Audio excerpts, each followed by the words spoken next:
It's a very complicated thing to redo the world order. And America first doesn't mean America first and everyone else second. It just means America first, full stop. If Europeans are banking on the other branches of government, in particular Congress, that might be one that would be disappointing to them in the long run.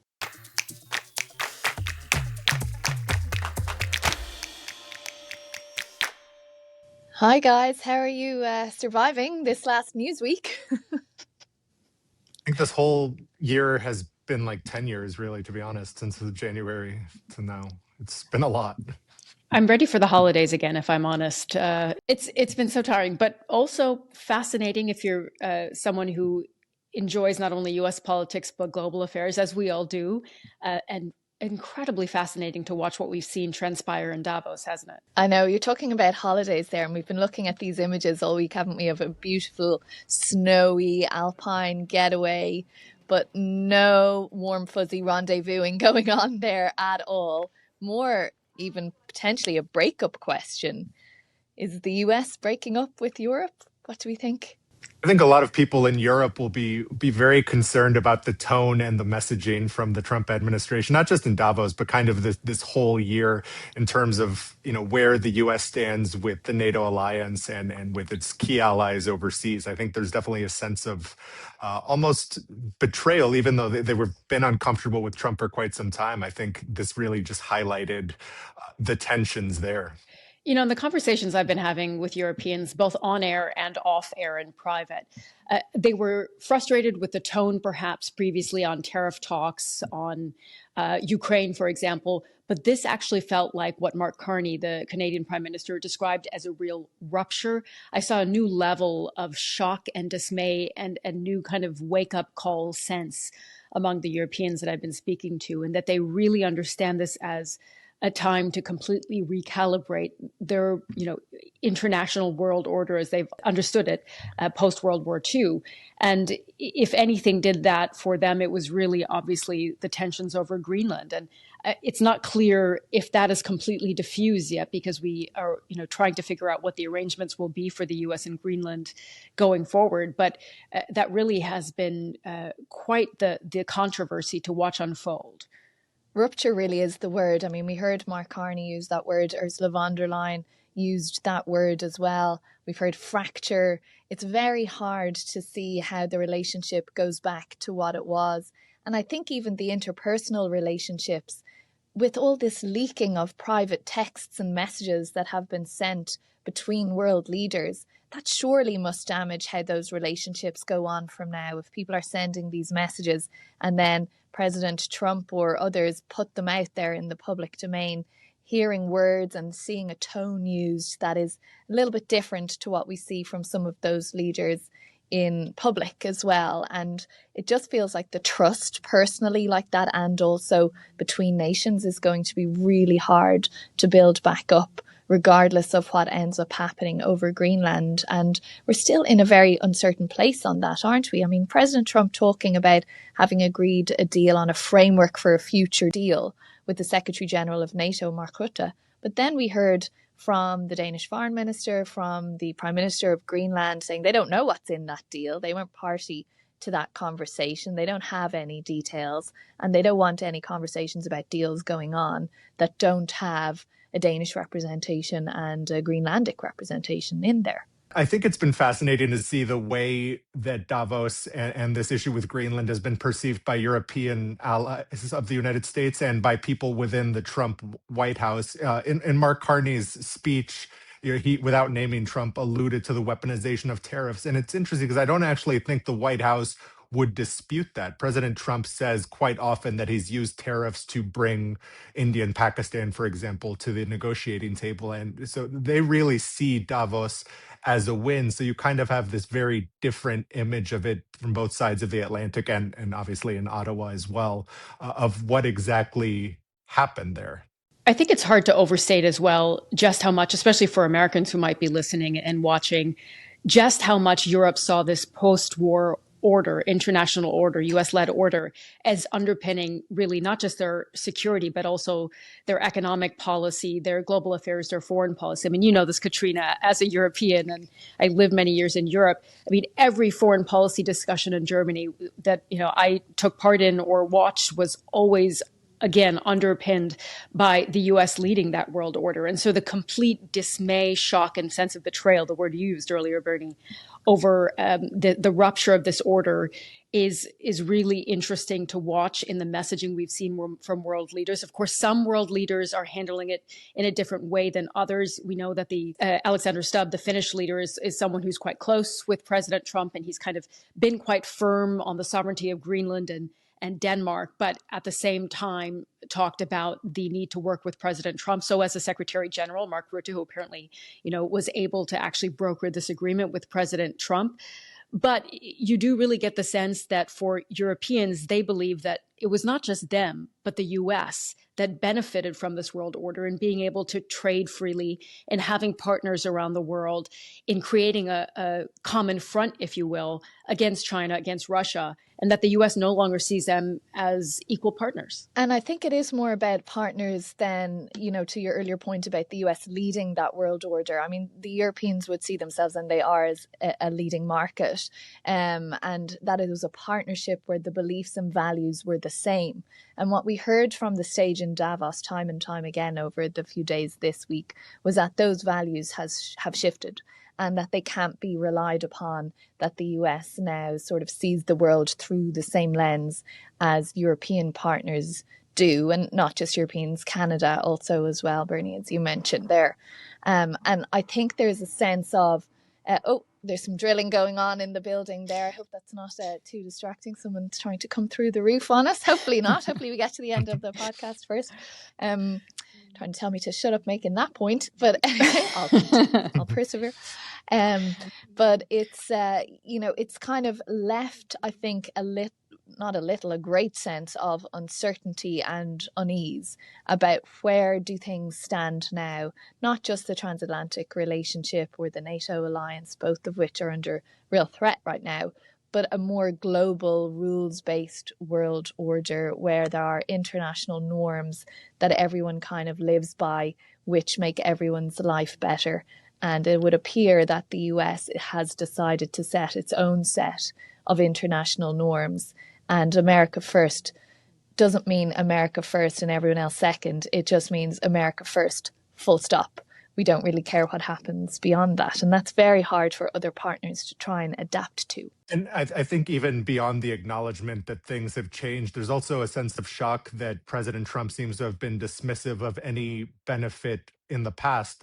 In his interview at Davos, for example, he said NATO has really never stepped up to help the United States. I mean, people will remember after September 11th, NATO aircraft helping patrol American skies. He said Denmark kind of sat in the back in Afghanistan when Denmark had one of the highest casualty rates of per capita of any of the NATO countries that contributed to the security mission in Afghanistan. And I find it very difficult to see how that relationship can ever really be fixed when he's so dismissive of the benefits of it in the past. I wonder how much Europeans are hoping it can be fixed. I try to throw ahead to perhaps a president who they find in 2028, let's say, easier to work with. And yet at the same time, what did we see China do after the first Trump administration? Diversify its economy.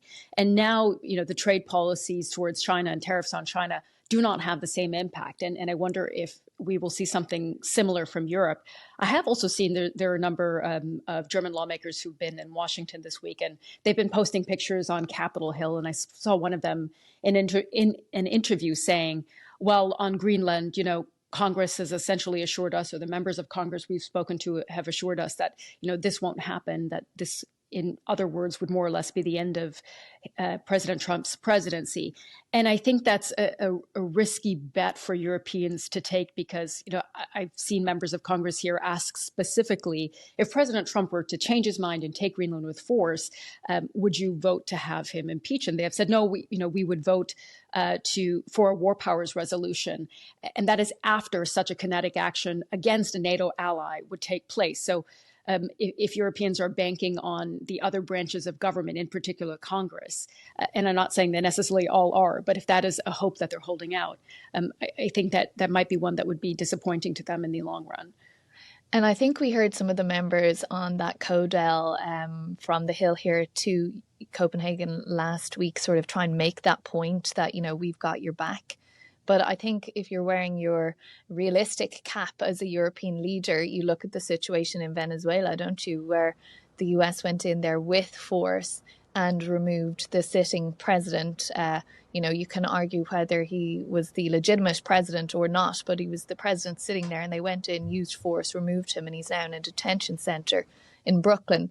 Nothing similar like that suggested for Greenland, of course, but it was done without consulting Congress. And again, there's a debate here on whether that should have happened or not. But I think European leaders are there's been a sense of realism now that it's Trump's way, that, he's using his prerogative as president of the United States to do what he sees as being in the US best interest. And there had been a sense when he was re-elected from many of the European capitals, kind of bear down, keep the head down, get on through these 4 years and wait for the next guy or gal to come along and we can reset everything then. But I think what we've seen is if that's your approach, that's really misguided because of how much President Trump has changed things already. And much of it here in the US and in international relations point of view probably can't be reset, not easily anyway. I think also from the congressional point of view, there's been such limited pushback. For example, in terms of Ukraine, many Republican lawmakers are broadly in favor of aid for Ukraine, which Trump now seems to be using kind of as something of a cudgel to get what he wants on Greenland, in terms of, he's kind of alluded to aid to Ukraine being tied to getting what he wants in Greenland, with very, very limited pushback from anyone in the Republican Party in a position to do something or drive policy. And I just think that's really indicative of where this administration and Congress stand together in terms of foreign policy. It's very reactive rather than kind of shaping the policy in any meaningful way. And if that means that the U.S. and Europe might be breaking up, at least in some senses, who are the U.S.'s allies? Who are the U.S.'s partners?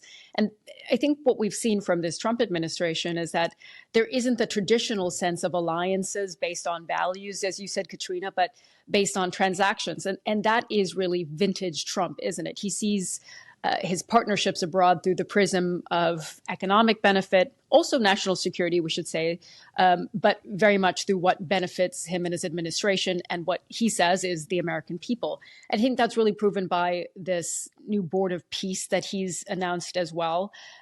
Some of our listeners might remember that the Board of Peace was initially supposed to be part of the Gaza ceasefire negotiations as phase 2 of the ceasefire negotiations.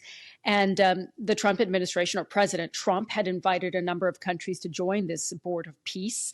And if you look at the countries that have signed on in that extraordinary kind of image from Davos of that signing ceremony at the Board of Peace, they were not the U.S.'s traditional allies. I was just looking at a list of the countries, and just to name a few, Bahrain, Morocco, Armenia, Azerbaijan, of course, the president having solved the conflict between the two, going on to Hungary, Kazakhstan, Pakistan, Paraguay, who have had partnerships with the U.S., but again, haven't been the bedrock allies that the U.S. has had in the past. And in fact, Europe has said they have to think about signing on and come to a conclusion that involves all of Europe. I think Europe is also very alarmed because some of the invitations, for example, inviting President Putin or inviting the president of Belarus, which is in many European capitals seen as something of a Russian satellite state, at least from a security perspective, that must really sting at a time when President Zelensky and other European leaders have been trying to bring themselves together with the US to form a united front with regards to Ukraine. I think the messaging to Europe by inviting Putin and the president of Belarus, for example, must be really, really quite damaging for the broader effort in terms of Ukraine. So it kind of undercutting Europe's own messaging on Ukraine. And I thought that was really interesting listening to President Zelensky's speech in Davos on Thursday. And he made a lot of the same points that President Trump had made and makes frequently about, Europe not stepping up to the plate enough, not being strong enough, not looking after matters on its own doorstep enough, looking too much to the US for all of that. And President Zelensky making those exact same points, really harsh words for Europe, when ordinarily he's kind of cozying up to Europe, isn't he? I mean, we see all those meetings, warm embraces and so on, but you could really see his frustration that here we are, a fourth year looming of this war, this Russian invasion of Ukraine. And as he sees it, nothing has changed. You know, Europe comes together to a point, but then doesn't move on from that. So it freezes Russian assets, but can't agree to allow that frozen Russian money to be used to defend Ukraine, was one point that he singled out, and really urging them to kind of stand up to the US and stand up to President Trump and look after matters there. And I think a lot of that frustration is because of what we continue to see in Ukraine, but also because of President Putin being invited to that board of peace, which, you know, talking to some people is what has caused the European nations to not sign up to it. It doesn't reflect that they don't want to help rebuild Gaza or move to a more peaceful situation there and end the humanitarian crisis.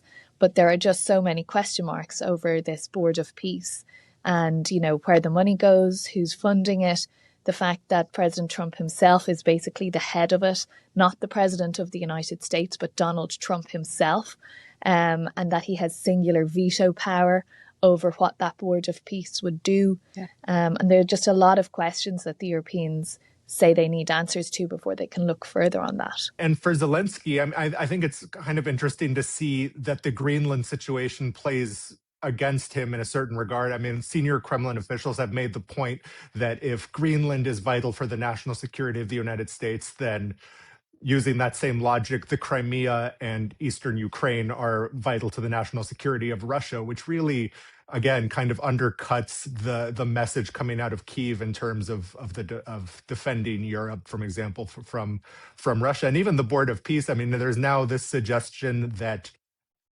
some of those frozen funds of Moscow's could be used to pay their $1 billion payment into the Board of Peace, which is again, it's kind of like a spider web of interconnected issues here. But Zelensky spoke about all of that, didn't he? He was like, it's outrageous that Russia is allowed to decide how it's going to spend its Russian frozen assets, or at least thinks it can. And he mentioned Greenland as well. What did he say? I have it here in front of me. Everyone turned attention to Greenland, and it's clear most leaders simply are not sure what to do about it. And it seems like everyone is just waiting for America to cool down on this topic, hoping it will pass away. But what if it will not? What then? And I think he's really hit the nail on the head there, until this week at least, where people were waiting for the US and President Trump to kind of move away from that. In fact, we were hearing behind the scenes that advice was being given by some people in the administration to representatives from Greenland and Denmark, sort of, this will go away, the president will move on to something else. And clearly he hasn't. And it was really interesting, to your point, Bernie, about how all those threads kind of came together with Zelensky's speech at Davos this week. And I think a lot of people, at least before January, had assumed the issue had gone away. I mean, before the raid to capture Maduro in Venezuela, this had really seemed to kind of leave at least US public debate for a few months. I mean, Donald Trump didn't come up with this Greenland idea, even this administration, and it just seemed to have kind of wafted away, as has Panama. And then it just comes back. So I think for the Europeans, it's really not a safe bet to assume that just because he's not talking about something on a particular day or a particular week, that he's not thinking about it, that it's not going to come back down the line. And a real sense of frustration to both of your points that Ukraine wasn't one of the dominant topics at Davos. This was an opportunity for European leaders to come together and to discuss the future for Ukraine as those negotiations are going on. And we should say, as Russia has continued to strike energy infrastructure in Ukraine, where you have people literally freezing in the winter. This is something obviously we've been covering on the BBC, but President Zelensky is also very much trying to draw attention to. And who is kind of adding to that criticism of the, let's say, lethargy of the Europeans, although you should say, of course, the European Union is a bloc of countries with diverse interests and diverse needs. And it was California Governor Gavin Newsom who really, in a few clips, was really berating Europeans in a way that some Europeans really bristled at when he said, he brought some of those, what he calls signature knee pads to Davos, where he said this is for European leaders or business leaders who continue to kneel down to President Trump. And I saw a few interviews where he said, why do you keep looking to the US? Why don't you stand up to President Trump? Of course, European leaders would say, well, look at what's happening in your own country. But Gavin Newsom, of course, as the governor of California and one of President Trump's loudest and most vocal critics, and someone who has kind of taken on the image of the face of the anti-Trump opposition, can say, well, he has been doing so all along. But it was interesting to see kind of the mixed reaction to his very harsh words to European leaders who were clearly dismayed and upset by this rupture in this relationship. It was sort of the theme running through Mark Carney's speech, the Canadian Prime Minister, as well, earlier in the week, wasn't it? Where he was kind of saying the old world order is dead. It's over. It's not a time for nostalgia. We have to move on from here. All of us small and middle powers have to come together and build our new world order. And he talked about how, you know, he's been going all around the globe trying to get new partnerships for Canada, primarily on trade, of course, because of everything that's happened with various tariffs, and who knows what's going to happen to the US-Mexico-Canada trade agreement that's up for renegotiation this year. And President Trump has said he doesn't care if it's signed one way or the other or not at all. And, you know, Mark Carney really making that powerful pitch of, we are not powerless. We don't need to look to the US. Let's form our own big bloc. So what's going to be interesting for me to watch in the days, weeks, or maybe hours ahead, the pace things are moving at the moment, is how much of that talk that we saw in Davos this week actually translates into action. Does that tough talk, putting it up to President Trump and what he and his administration are trying to do, whether the other countries actually stick with that? I mean, it's interesting because both Carney and Newsom, to a certain degree, when they're making those comments, it's also for a domestic audience. I mean, Carney's speech was very, very well received in Canada, and many Democrats and Newsom supporters, the people that hope maybe he takes a run in the next presidential election, it was also for them. But that doesn't necessarily mean, even if it was well received, that translates to any sort of action whatsoever with other countries that have their own domestic concerns. I mean, I think it's kind of a stretch to think that it's a very complicated thing to redo the world order. And I think that's a kind of a long-term project that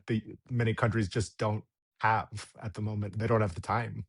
And as proof of that, you saw real anger and frustration in Brussels over the fact that the European Union, that lawmakers actually decided to delay the ratification of the Mercosur trade agreement, which would have been a trade agreement, or still is intended to be a trade agreement between the European Union and South American countries.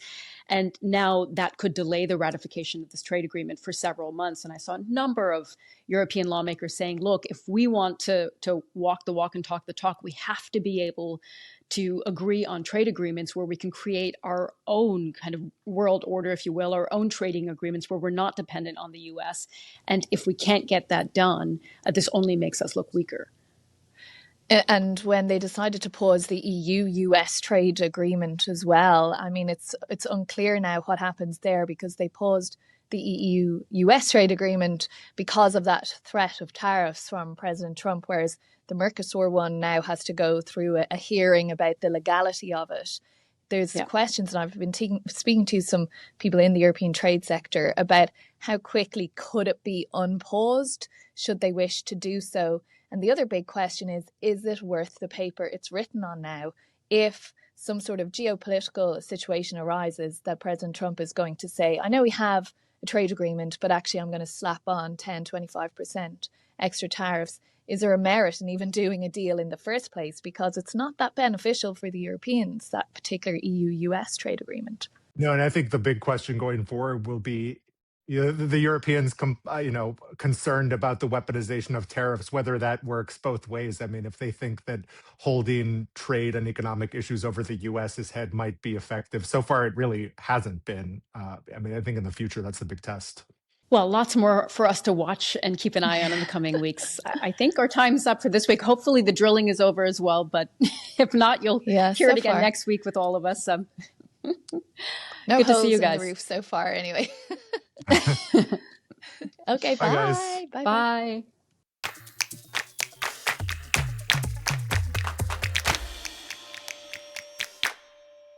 If you enjoyed this episode of The President's Path, then like and subscribe to our YouTube channel. We would love to hear from you, so please leave us a comment below or email us on path@bbc.co.uk.